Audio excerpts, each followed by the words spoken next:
Good morning, and welcome to the acquisition of OrphAI Therapeutics by Quince Therapeutics webcast and conference call. At this time, all participants are on a listen-only mode.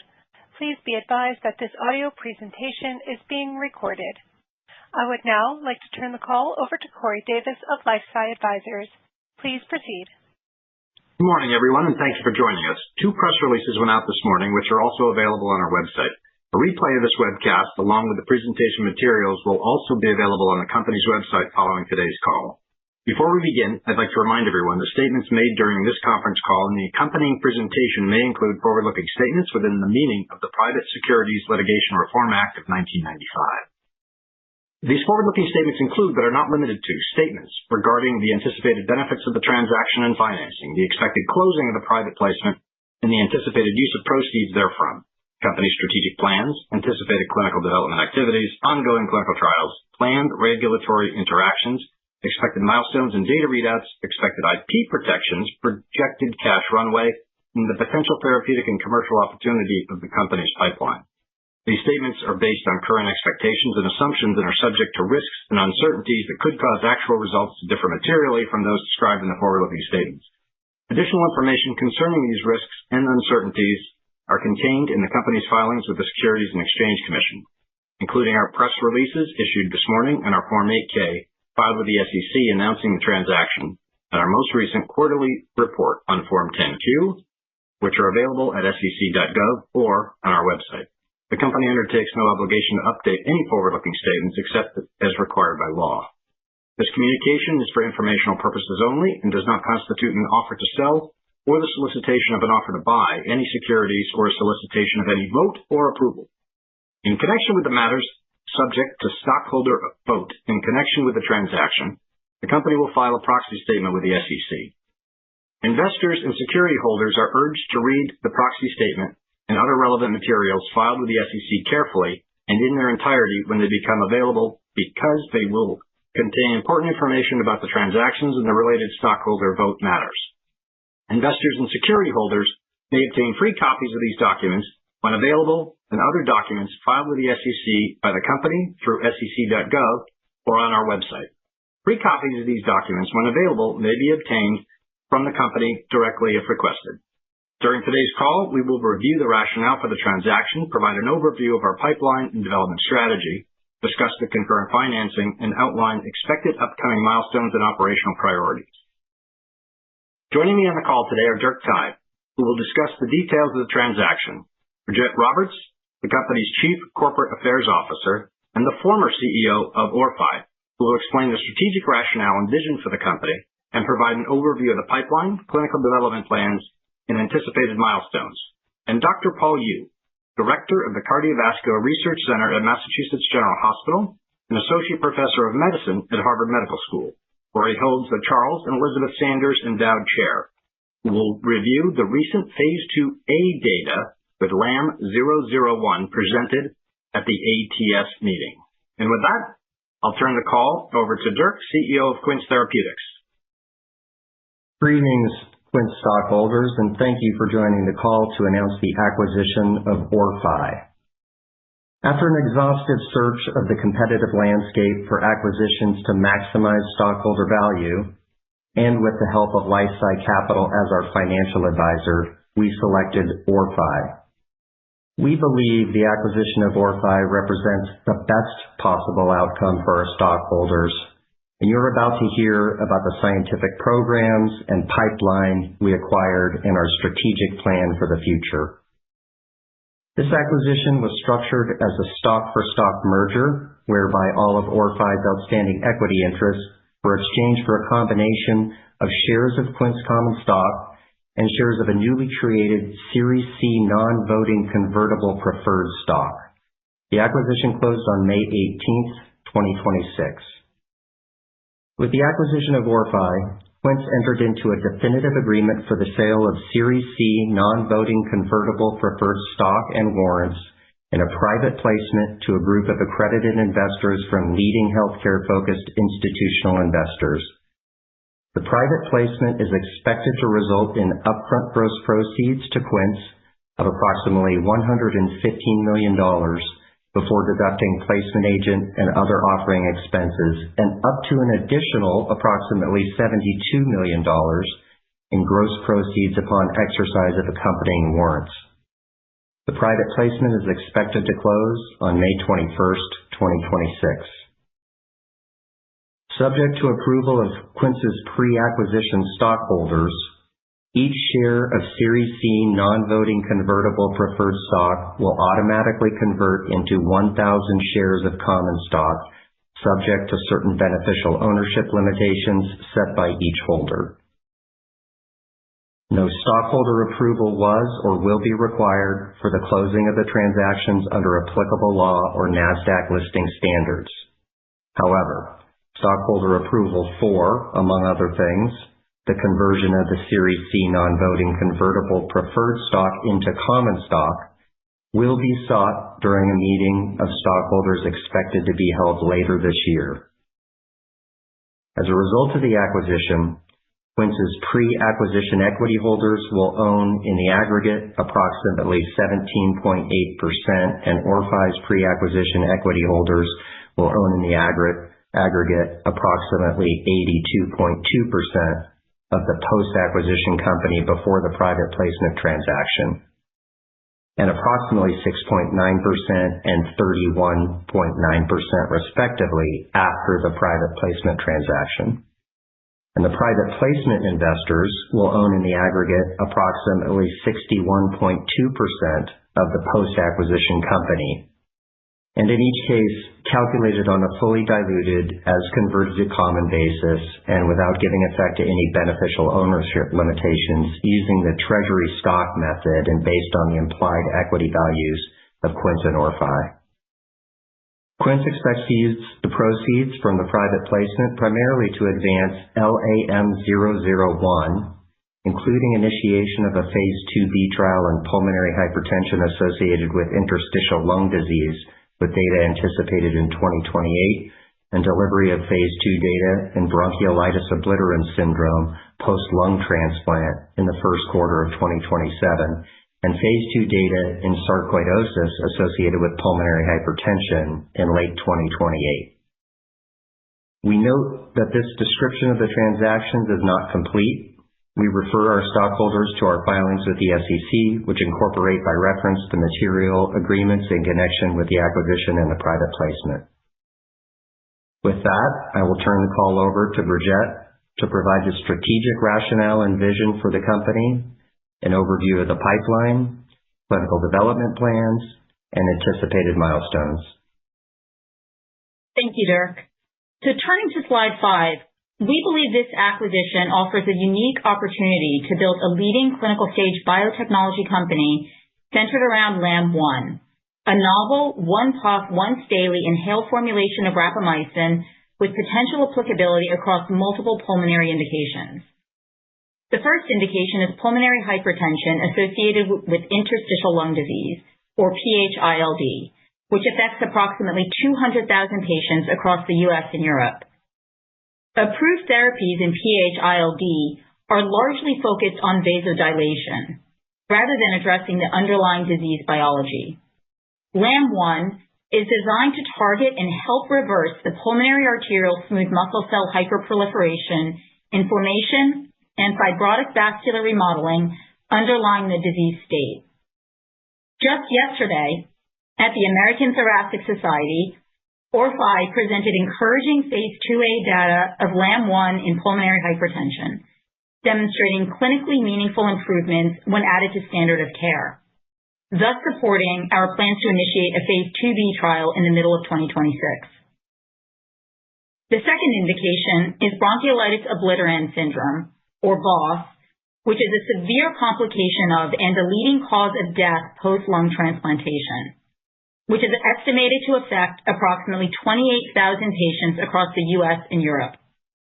Median survival is only 2.5 years, and there are no approved medications for this condition today. A placebo-controlled, investigator-sponsored Phase 2 study in BOS is ongoing, with top-line data anticipated in the first quarter of 2027. And finally, we intend to advance the program into sarcoidosis-associated pulmonary hypertension, or SAPH, which affects an estimated 60,000 patients across the U.S. and Europe, and which, similar to BOS, currently has no approved therapies. The planned phase 2 study is expected to initiate late in 2026 and is supported by prior proof of concept clinical efficacy data generated in pulmonary hypertension patients. Importantly, we believe the LAM-1 program benefits from our ability to leverage the highly efficient 505(b)(2) regulatory pathway.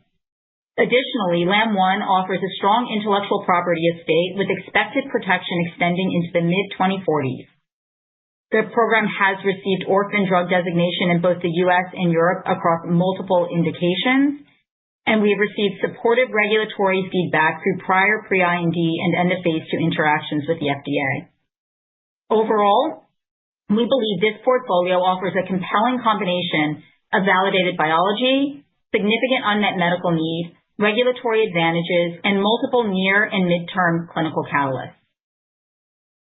So turning to the development timeline, beginning with PH-ILD, as mentioned, following the encouraging phase 2 data just presented at ATS, we plan to initiate a phase 2b study in the middle of this year, with top-line data expected in the first quarter of 2028. In bronchiolitis obliterans syndrome post-lung transplant, the ongoing phase 2 investigator-initiated trial is expected to generate top-line data in the first quarter of 2027.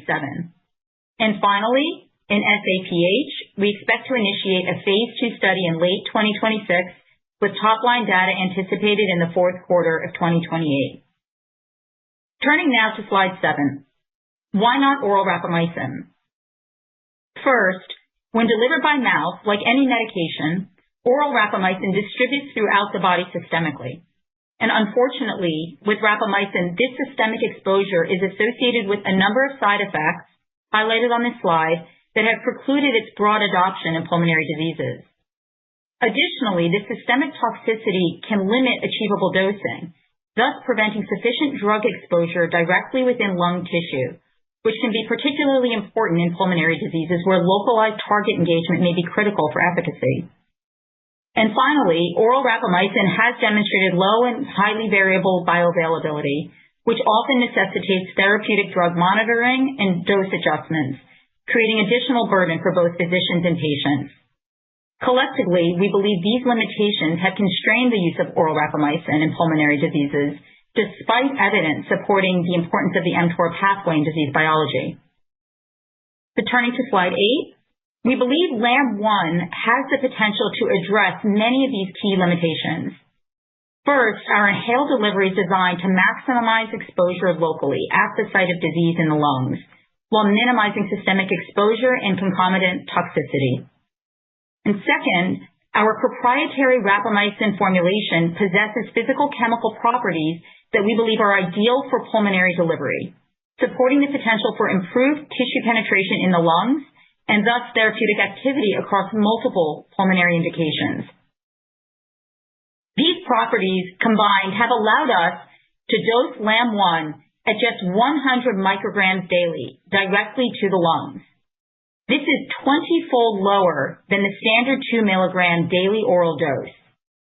As seen in the graph on the right side of the slide, from our phase 1/2 study in LAM patients, this 100 microgram dose has been observed to translate into steady-state systemic exposure below 1 nanogram per ml, which is 1/5 to 1/15 the 5 to 15 nanogram per ml systemic levels typically observed with the standard 2 milligram oral rapamycin dose. Importantly as well, animals treated with the equivalent of that single 100 microgram human dose achieved lung concentrations resulting in greater than 90% inhibition of the mTOR target out to 24 hours. Collectively, we believe these data support the potential for reduced systemic toxicity along with clinically relevant lung exposure. So with that, I'll ask Dr. Yu to present the latest data from our phase 2 study evaluating LAM-1 in pulmonary hypertension.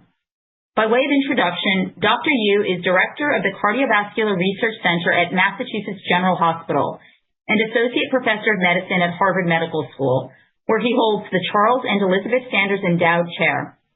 A physician-scientist trained in immunology and cardiovascular medicine, His research focuses on BMP and TGF-beta signaling in cardiovascular homeostasis, repair, and disease. His work spans pulmonary vascular disease, cardiovascular rheumatology, and rare disorders such as fibrodysplasia ossificans progressiva. Dr. Yu has translated several scientific discoveries into therapeutics, including contributions to sotatercept for pulmonary arterial hypertension and the clinical repositioning of saracatinib for FOP. He has published over 120 peer-reviewed studies and has been elected to the American Society for Clinical Investigation. Thank you, Dr. Roberts. To preface the Phase 2A trial results, I'd first like to highlight the unmet need in pulmonary hypertension associated with interstitial lung disease, or PH-ILD. This is a major cause of group 3 pulmonary hypertension associated with lung disease, and the pathophysiology is similar to other types of pulmonary hypertension in that pulmonary arterial smooth muscle cell proliferation, fibrosis, and endothelial dysfunction lead to progressive narrowing and loss of vessels. The prognosis for this condition is worse than for pulmonary arterial hypertension or interstitial lung disease alone, with just a quarter of patients surviving 5 years after diagnosis. There are currently 2 approved drugs for this condition that are inhaled forms of treprostinil, and there are an estimated 86,000 and 120,000 patients in the US and the EU, respectively. LAM-001, or rapamycin DPI, is uniquely suited to targeting PH-ILD pathology as it inhibits mTOR signaling, which is a master regulator of signaling pathways governing smooth muscle cell proliferation, fibrosis, and inflammation, and is a key integrator of hypoxic stress. Inhibiting mTOR with LAM-001 has the potential to improve disease by arresting or reversing the obstructive vasculopathy. There is evidence of markedly upregulated signaling both upstream and downstream of mTOR in the distal arteries and distal arterial smooth muscle cells of patients with idiopathic PAH, shown in the left 2 panels, which correspond with smooth muscle cell proliferation, survival, and metabolic stress. On the right panels, we see that rapamycin is shown to prevent or treat experimental pulmonary hypertension and vascular remodeling, shown here in the monocrotaline model in rats. For the treatment of PH-ILD, in addition to the 2 approved treprostinil inhaled formulations, there are several other programs at various stages of development spanning preclinical to Phase 3. Several of these programs target the prostanoid pathway by inhaled delivery. Others target the ROCK1 and 2 and the soluble guanylate cyclase pathways. Among these, LAM-001 is relatively unique in its anti-proliferative and anti-fibrotic mechanisms of action. The Phase 2A trial of LAM-001 was designed to capture changes in cardiopulmonary function in Group 1 PAH and Group 3 PAH disease via invasive cardiopulmonary exercise testing, or CPET. This was an open-label study of adults with functional Class 3 disease on background therapy. The primary endpoint was peak oxygen uptake, or VO2 max, as well as safety and tolerability. Secondary endpoints included PVR, or pulmonary vascular resistance, the 6-minute walk distance, and WHO functional class, with an exploratory endpoint of NT-proBNP. The enrolled patients in this trial were comparable in age and demographics to recent trials in PAH and pulmonary hypertension, including the STELLAR trial and the INCREASE trial. Of note, all PAH patients were on stable and maximal therapies, in most cases triple vasodilator therapy, and all of PH-ILD patients were on maximal therapies, including background treprostinil therapy. 10 patients were enrolled and 6 patients completed the trial. All of the discontinuations were unrelated to the study drug. For the primary and secondary endpoints, we saw very promising signals of efficacy in both the overall evaluable population that completed the protocol, as well as the subset of PH-ILD patients. A mean improvement of 81.3 meters in the overall cohort, or 67.4 meters in the PH-ILD subset, was seen in the 6-minute walk distance. The VO2 max was also seen to improve. The pulmonary vascular resistance decreased by 25 to 35% under exercise conditions and 28 to 33% under static conditions. NT-proBNP decreased by nearly 30%. When we examined forced vital capacity as a percentage of predicted, we saw a 4.8% increase among the overall cohort and a 1.8% increase among the PH-ILD subgroup. All of the evaluable patients in the study improved to functional class 2 by week 24, starting from class 3 at enrollment. Many improved as early as 12 weeks, and 2 patients improved to functional class 1. For comparison, in the sotatercept phase 3 study, 29% of patients improved functional class at 24 weeks. In the study, there were drug-related adverse events, including grade 1 productive cough, and gingivitis. Overall, LAM-001 was well tolerated, and there were no dose interruptions due to AEs. There were no discontinuations due to drug, and there were no SAEs related to drug. To summarize, in our phase 2 study, we saw compelling evidence of clinical activity, notably with a 67-meter improvement in 6-minute walk distance among PH-ILD patients, comparing favorably with existing therapies in recent trials. This benefit was seen on top of standard of care in heavily pretreated populations, and there were consistent signals of patient benefit seen across multiple measures. The tolerability was favorable, again with no dose interruptions, discontinuations, or SAEs related to drug. Thank you, Dr. Yu. So turning to slide 21, we're outlining the design of the phase 2b study of LAM-1 in pulmonary hypertension associated with interstitial lung disease, or PH-ILD. The study is expected to enroll approximately 75 patients across an estimated 40 clinical sites, and is designed as a randomized, double-blind, placebo-controlled, multi-center trial evaluating LAM-1 as an add-on therapy on top of stable background therapy.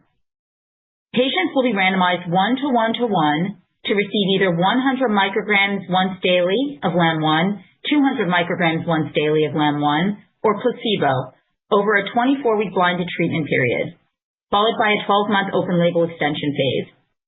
The trial is expected to enroll adult PH-ILD patients with WHO functional class 2 or 3 disease who remain symptomatic despite stable background therapy, which may include background treprostinil, similar to our phase 2a study. Importantly, these are patients with significant unmet medical need and limited treatment options beyond vasodilatory approaches available today. The primary endpoint of the study is change in pulmonary vascular resistance, or PVR, which we believe represents an important hemodynamic measure of disease activity in this population and is an accepted endpoint for phase 2 studies in pulmonary hypertension. Secondary endpoints include change in 6-minute walk distance, time to clinical worsening, incidence of clinical worsening events, as well as safety and tolerability assessments. The study will also evaluate a number of exploratory endpoints, including change in WHO functional class, NT-proBNP, forced vital capacity, and patient-reported outcomes using the K-BILD questionnaire. Overall, we believe this study is designed to comprehensively evaluate both the hemodynamic and functional impact of LAM-1 in a patient population with substantial unmet need. So let's turn now to bronchiolitis obliterans syndrome, or BOS. BOS is the leading cause of death post-lung transplantation. Unlike pulmonary hypertension, this disease is centered around the airways, not the pulmonary arteries. As seen in the picture on the right, it is characterized by a progressive infiltration of inflammatory and fibrotic cells that occlude the small airways, resulting in substantial airway obstruction and irreversible decline in lung function and ultimately graft failure. The number of lung transplants continues to grow, approaching nearly 4,000 lung transplants annually in the United States today, translating into an estimated addressable BOS patient population of approximately 17,000 patients in the United States and 11,000 patients in Europe. There are currently no FDA-approved therapies for this disease, and the program has received orphan drug designation in both the United States and Europe. Turning now to slide 24. The median survival post-lung transplantation is 6.2 years. And unfortunately, over the course of 10 years, 94% of lung transplant patients will develop BOS.